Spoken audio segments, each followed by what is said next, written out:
My name is Rosa Dela Cruz. I am 33 years old. I own a small bakery on a street corner nobody important ever walks down, and for 6 years my family called it my cute little hobby. Not once. Not as a passing joke. At every dinner, every holiday, every time someone new joined the table, Rosa has a cute little cupcake thing. Rosa plays shop. It's so sweet that she stays busy. My mother said it with a smile.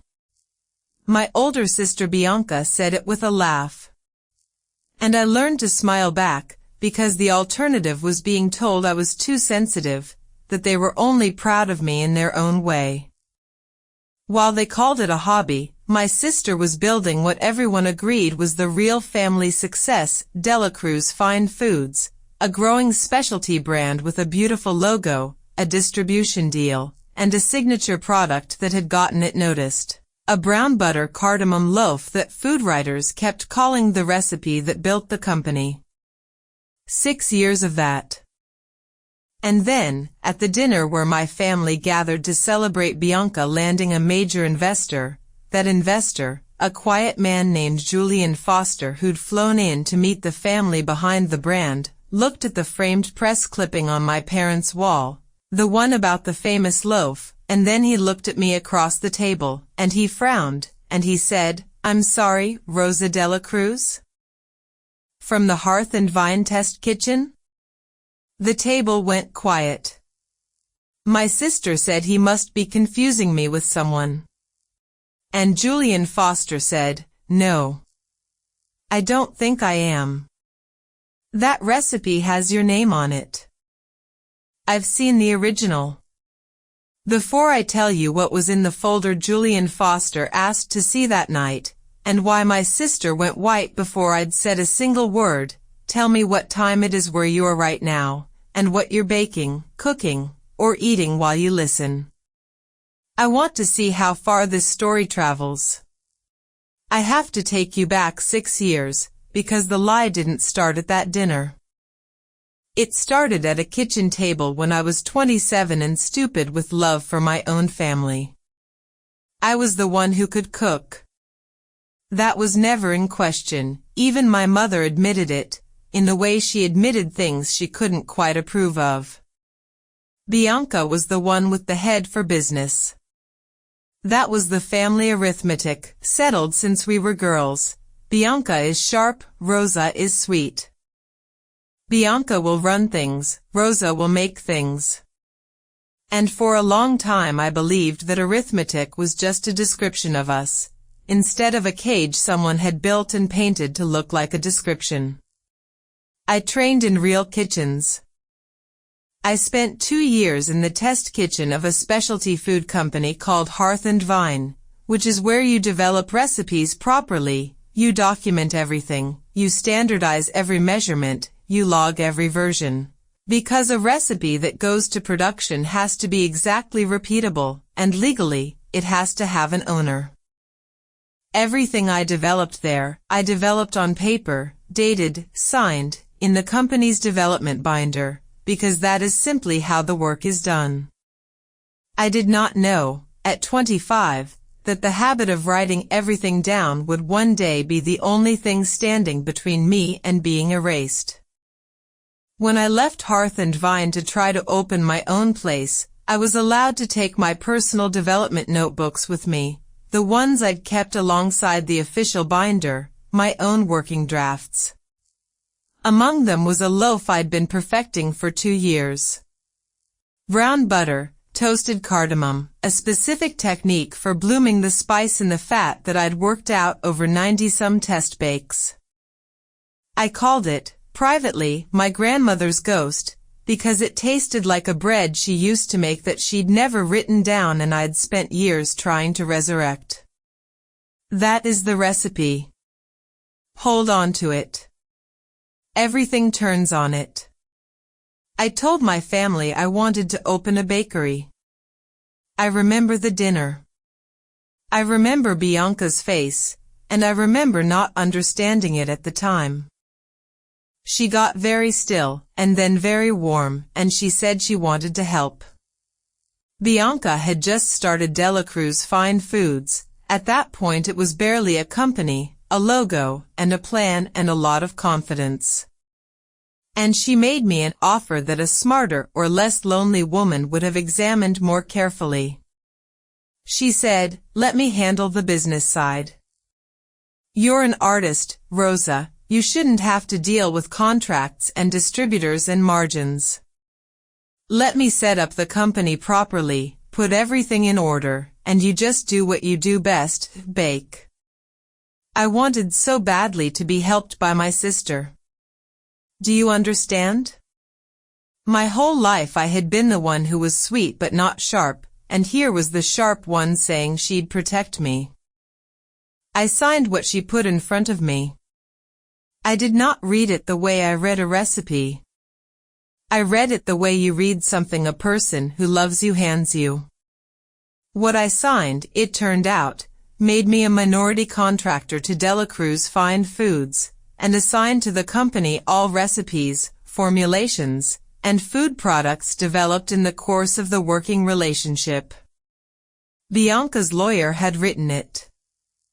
Bianca told me it was standard, that it just protected us both, that it meant we were partners. And then she asked me, warmly, sisterly, whether she could see my development notebooks, just to catalog everything properly for the company. And I gave them to her. I handed my sister the brown butter cardamom loaf, in my own handwriting, and I thanked her for being so organized. Here is what happened over the next 6 years, and I did not understand most of it until the night Julian Foster said my name. My bakery opened. It was small and it was mine, and it struggled, the way small bakeries struggle. And Dela Cruz Fine Foods took my grandmother's ghost, the loaf, put it into production under the company name, and it became the thing that made them. Food writers loved it. It got the company its first serious distribution deal. It became, in every article, the signature recipe, and the signature was Bianca's, because the company was Bianca's, and I had signed a paper saying the recipe was the company's. I want to be honest about how I let this happen, because I was not simply a victim. I told myself a story to survive it. I told myself that we were family, that my sister's success was our success, that it didn't matter whose name was on it. When people praised the loaf and credited Dela Cruz Fine Foods, something in me would flinch, and I would tell that something to be quiet, because a good sister doesn't keep score, and I had been taught my whole life that keeping score was the ugliest thing a woman could do. There were 3 moments I never let myself feel until much later. At my own 30th birthday, my mother spent the dinner telling my new brother-in-law about Bianca's brand, and when he asked what I did, she said, "Oh, Rosa bakes little cupcakes, it's darling." That was the whole of me, in one sentence, at my own party. A year later a food magazine ran a piece on the famous loaf, and my mother framed it and hung it in the front hall, and when I came for Sunday dinner she pointed it out and said, "Isn't it wonderful what your sister made?" And the third, the one that still catches me, was the Christmas Bianca stood up, glass in hand, and thanked the family for supporting the dreamers, and looked right at me when she said it, kindly, the way you look at someone who never quite dreamed. Each one was warm. That was the trap of it. Each one told me exactly where I stood, in a voice too soft to argue with. Meanwhile, my role in the family calcified. Bianca was the success. I was the one with the hobby. My mother would tell guests about Dela Cruz Fine Foods, the growing brand, the famous loaf, and then she would add, fondly, that Rosa had her own little cupcake shop. Wasn't that sweet? Wasn't it nice that Rosa had something to keep her occupied? And Bianca never once corrected the story. Not one time in 6 years did my sister say, in front of our family, Actually, that recipe is Rosa's. Because the story where I was a hobbyist and she was a genius was the story that let her keep what she'd taken. The cruelest part wasn't the money, and I want to be clear about that, because people always assume it's the money. The cruelest part was that they made me small in my own family using a thing I had made. Every time my mother called my life's work a cute hobby, she was measuring me against a success that was secretly mine. They built the pedestal Bianca stood on out of my own hands, and then they used the height of it to look down at me. I paid Bianca's rent, in a way. Not in money. In credit. For 6 years I let my sister collect the credit for the best thing I ever made, and I called it loyalty, and my family called it the natural order of things, and everybody was comfortable except me. And my discomfort was treated as a character flaw I should really work on. I found out how much it had cost me on the night of the investor dinner. My parents hosted it. It was a celebration. Bianca had done it. She'd landed Julian Foster, a serious investor with serious money, and if the deal closed, Dela Cruz Fine Foods was going to become something much bigger than a growing regional brand. The whole family was there. I was invited the way I was always invited, as the sweet younger sister with the cute little shop, there to be happy for Bianca, there to bake the dessert, actually, because of course I baked the dessert. Julian Foster was not what I expected. Quiet, watchful, the kind of man who lets other people talk. He'd made his money in specialty food, which is a smaller world than people think. Over dinner Bianca told the story of the company, the founding, the famous loaf, the recipe that built the brand. She told it beautifully. She'd been telling it for 6 years. And Julian Foster listened, and he nodded, and at some point his eyes drifted to the wall where my parents had framed the big article, the one with the headline about the loaf that launched Dela Cruz Fine Foods, and he got a small line between his eyebrows, the look of a man trying to place a face. Then he looked at me. I'd barely spoken all night. And he said, "I'm sorry, Rosa Dela Cruz? From the Hearth and Vine Test Kitchen? You developed the cardamom formulations there." I said yes. Just yes. I didn't understand yet what was happening. He turned back to Bianca, and he was still friendly, still calm, but something had shifted in his voice. He said, "Then I'm confused.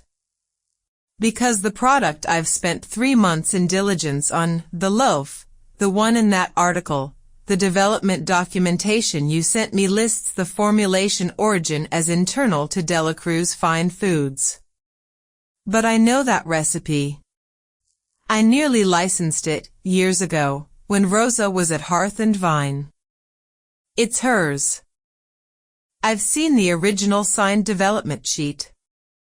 My sister said, quickly, that Julian must be mistaken, that food is full of similar recipes, that a cardamom loaf isn't exactly unique. And Julian Foster said the sentence that ended the dinner. He said, "It's not the cardamom. It's the brown butter bloom technique, and the exact ratios, and the process notes. That's not a similar recipe. That's the same recipe. And I don't invest in companies whose core asset has an ownership question I can't see the bottom of." He looked at me again. "Rosa, do you still have your development notebooks?" The table looked at me. My mother, my father, Bianca, an aunt, 2 cousins. For 6 years they had looked at me and seen a hobbyist. And I sat very still, because I have learned that the person who reacts is the person the room decides to manage, and for once in my life I was not going to be managed. I said, "Yes. I have every version. Dated and signed." 94 test bakes. And I have the pages before I ever signed anything with Delacruz Fine Foods. Bianca went white. She went white before I said another word, because she knew what I had. She had catalogued my notebooks herself, 6 years ago. She knew they existed. She had simply spent 6 years betting that I loved her too much to ever open them. I did not blow up the dinner. I want you to notice that. I didn't shout, I didn't accuse, I didn't turn my parents' celebration into a courtroom.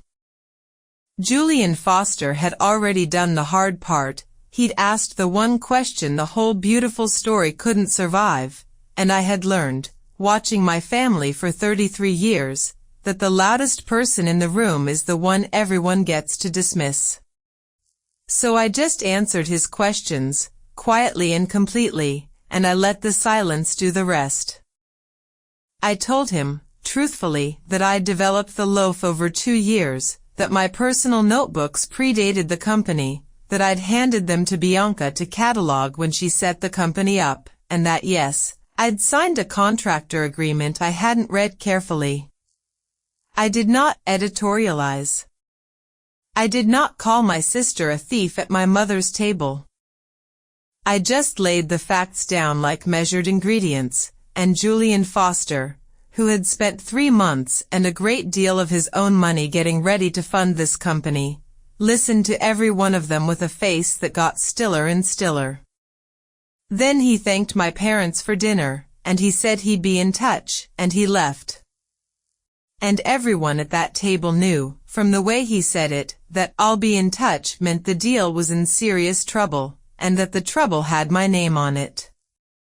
The moment the door closed, my mother turned to me, not to Bianca, to me, and said, "Rosa, whatever this is, you need to fix it. Your sister has worked so hard. Not is it true? Not Rosa, did she take your recipe? Not are you all right, you've clearly been carrying something."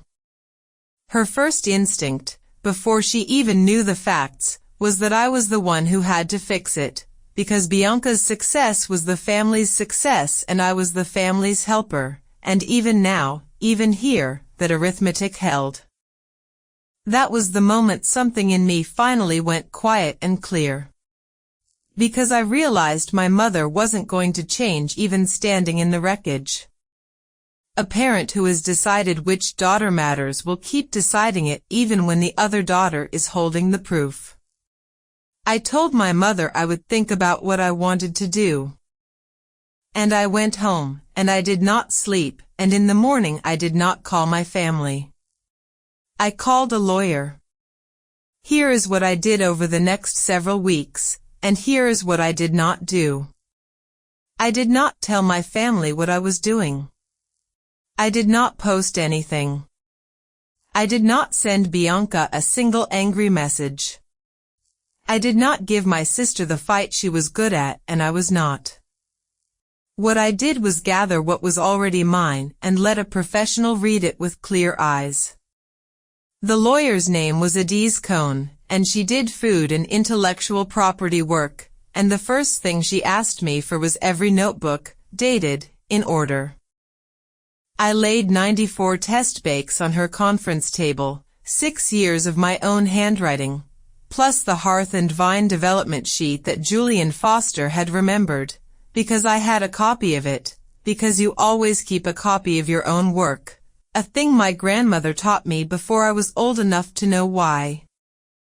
I spent those weeks half in the lawyer's office and half in my own kitchen, at 4 in the morning, before the ovens went on, going through the notebooks page by page. It was strange to read them. There was the version where I'd burned the butter too far and written too bitter, pull it back 30 seconds in the margin. There was test bake 61, where it finally worked, where I'd written just one word under the measurements, her grandmother. It had taken me 61 tries to get back a bread a woman I loved had never written down. My sister had taken the finished thing and let a magazine call it hers, and my own mother had hung that magazine in the hall. Reading my own handwriting, dated, honest, years too early to belong to anyone but me, I stopped feeling like a woman making an accusation. I felt like a woman reading a receipt she'd been holding the whole time. And Adiz found the thing I hadn't understood, the thing that changed everything. The contract I'd signed assigned to Delacruz Fine Foods all recipes developed in the course of the working relationship. But the loaf was not developed in the course of the working relationship. I had developed it over 2 years, before the company existed, documented and dated in my own notebooks and in a signed development sheet at a prior employer. It predated the contract entirely. What I had handed Bianca to catalog was not company property I was assigning, it was pre-existing work that was already, provably, mine. Bianca's own lawyer's contract, the one designed to take everything, only reached forward. It could not reach back and swallow a recipe I'd finished before I ever met the company. My sister had built her flagship product on an asset she did not actually own, and the paperwork she'd used to trap me was the very thing that proved I'd owned it first.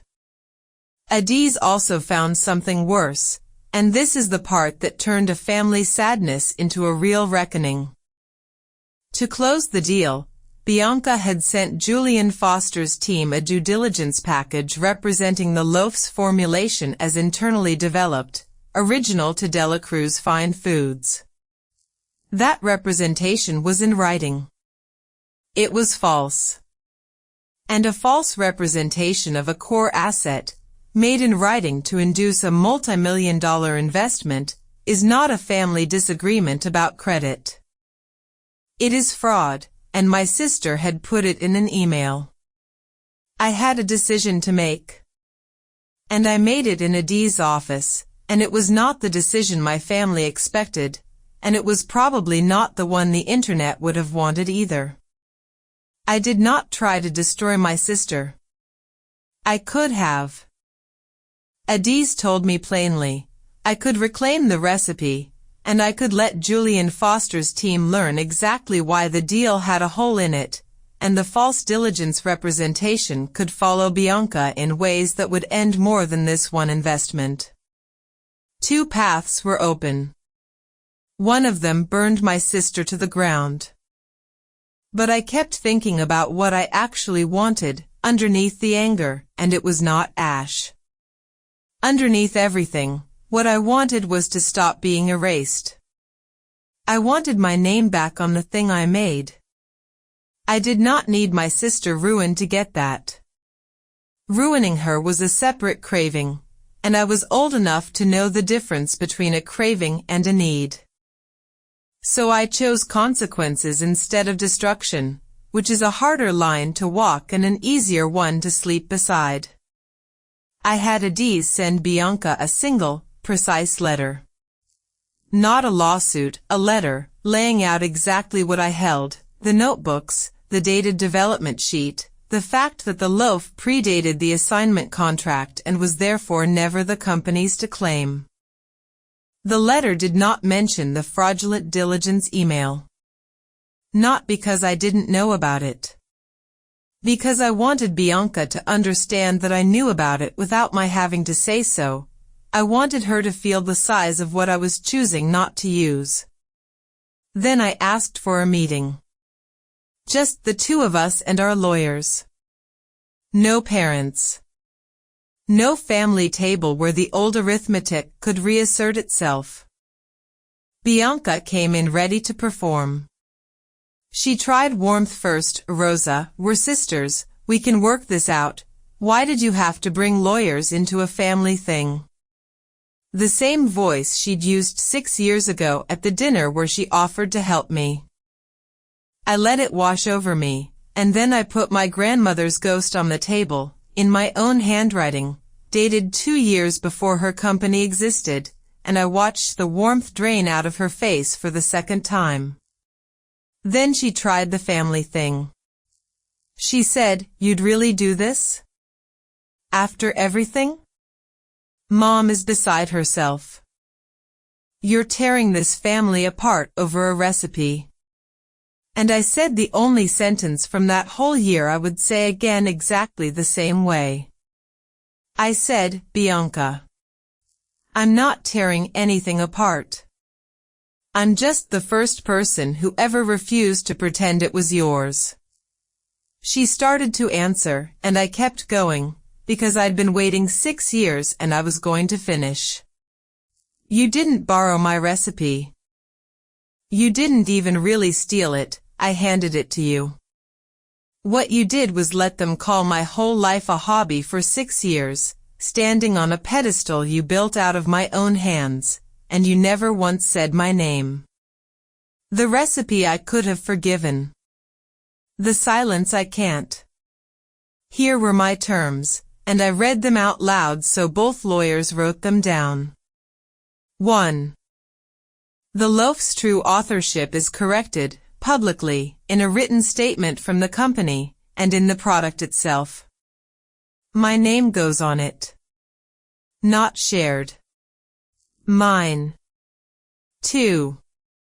I license the recipe to Dela Cruz Fine Foods going forward, on real terms, with a real royalty, in a real contract that I read this time.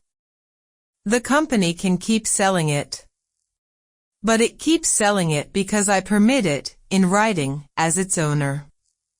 3. The contractor agreement that assigned everything is torn up and replaced. Going forward, I am not the company's helper. I am the licensor of its flagship product, which is a very different chair to sit in. 4. The false diligence representation to Julian Foster's team is corrected, in writing, by Bianca, before the deal goes one step further, because I was not going to let my recipe launch a company on the back of a lie, even a lie that now benefited me. There was no item 5. I did not ask for an apology, because I had finally learned that an apology you have to negotiate for is not worth the paper the lawyer bills you for. Bianca signed. It took 11 days and her own lawyer telling her that the alternative, me reclaiming the recipe entirely and the fraud email surfacing on its own, was catastrophically worse. But she signed. The strange part, the part that surprised me, is what Julian Foster did. When the corrected diligence reached his team, when he learned that the recipe's true owner was now a properly contracted licensor, with clean, provable authorship, instead of a murky internal question, he did not walk away. He came back to the table. But he restructured the whole deal around the truth. He wanted the actual creator involved. He wanted me involved. I did not take a job at my sister's company. I want to be clear about that. But I became something I had never been in that family, a person at the table because of what I'd made, negotiating from ownership instead of gratitude. And Julian Foster, who barely knew me, treated my work with more respect in one afternoon than my family had in 6 years, and I noticed that, and I have never forgotten it. The 18 months after that were not dramatic. That's the part these stories never show. Dela Cruz Fine Foods did not collapse, I didn't want it to, and the deal, restructured around the truth, actually went through. But it went through with my name on its flagship product, my royalty in its contracts, and my sister no longer able to tell a room that the recipe was hers. I want to describe the first morning after the corrections went public, because it was so small and it changed everything. A regular customer, an older woman who'd been coming in for years for her Saturday bread, put down a newspaper on my counter open to the piece that finally named me, and she looked at me, and she said, "This was you the whole time." And I said yes. And she said, "Well, I always thought this bread tasted like it was made by someone who meant it." 6 years of my family calling it a hobby, and one stranger with a newspaper undid a little of it in a single sentence, standing at my counter at 7 in the morning. My bakery grew. Not overnight, not into an empire. But the royalty gave me something I'd never had, which was a floor under my feet, and the corrected story gave me something better, which was that food writers who'd praised the Dela Cruz loaf now knew whose hands had actually made it, and some of them came to my cute little hobby to write about it, and it stopped being a hobby in the way people said the word. I hired 2 bakers. I started teaching a free Sunday class for women who'd been told their whole lives that the thing they were good at was just a hobby, just a nice little pastime, just something to keep them busy. I called it Grandmother's Ghost, after the loaf, after the woman who taught me to write it down. That was deliberate.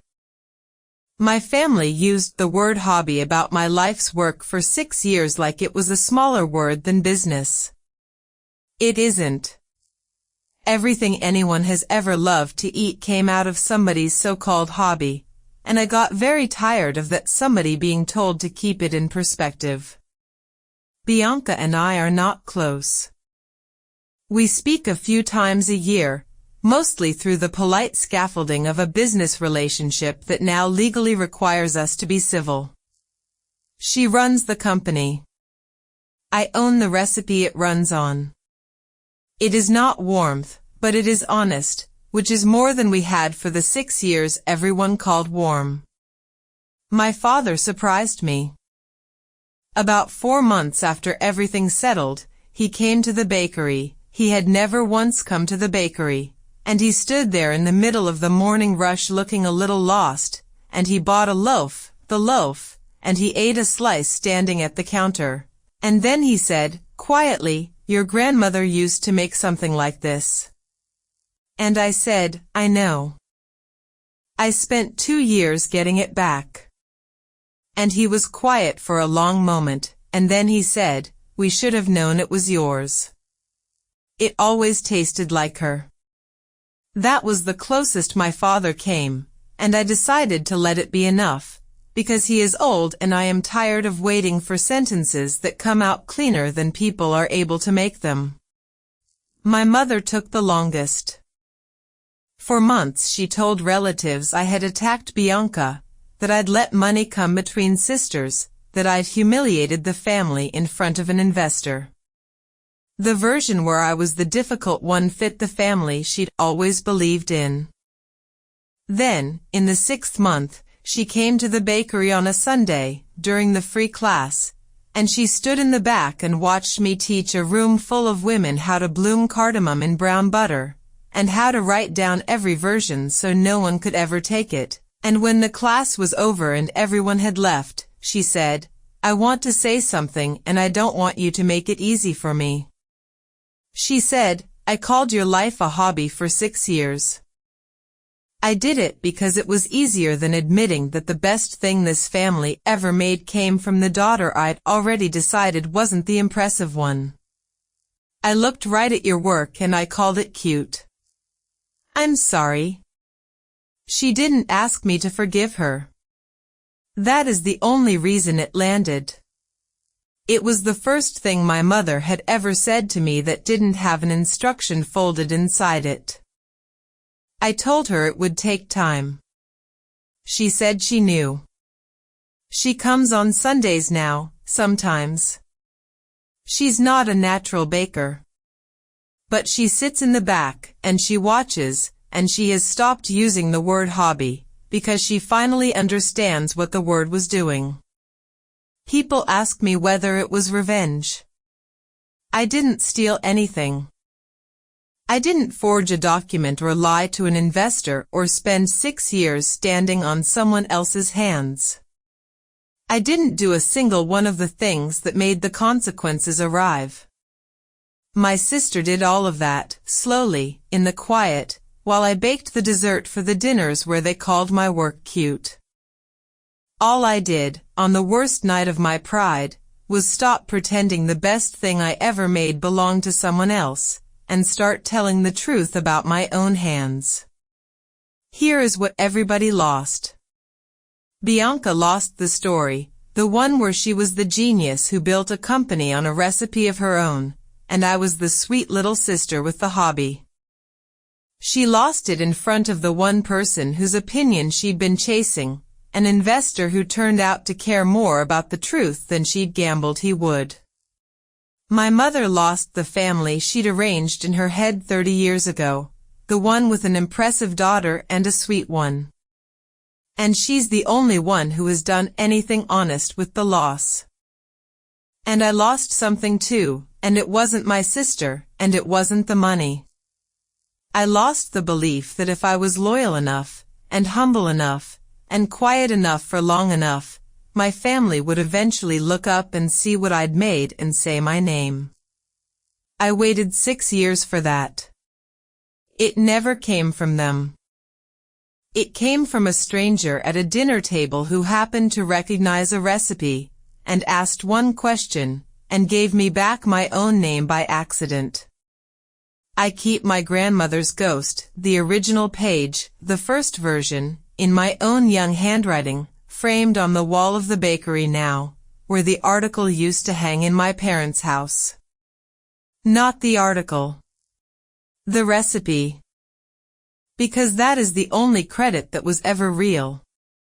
When I remember that dinner now, I don't remember my sister's face first.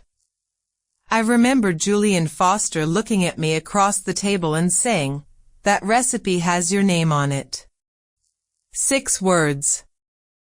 A stranger knew in 6 seconds what my family had refused to say for 6 years. They called it a cute little hobby. It built the company they were all so proud of. They just never wanted to say out loud whose hands it came from. So if there's someone in your life who keeps calling the thing you're best at a cute little hobby, who is somehow always standing on the things you make while telling you they're not that important, ask yourself one thing tonight. Is it really a hobby? Or is it just the thing they can't afford for you to know is worth something? Thank you for staying with this story all the way to the end. Every character and event in it is fictional, written for reflection and entertainment.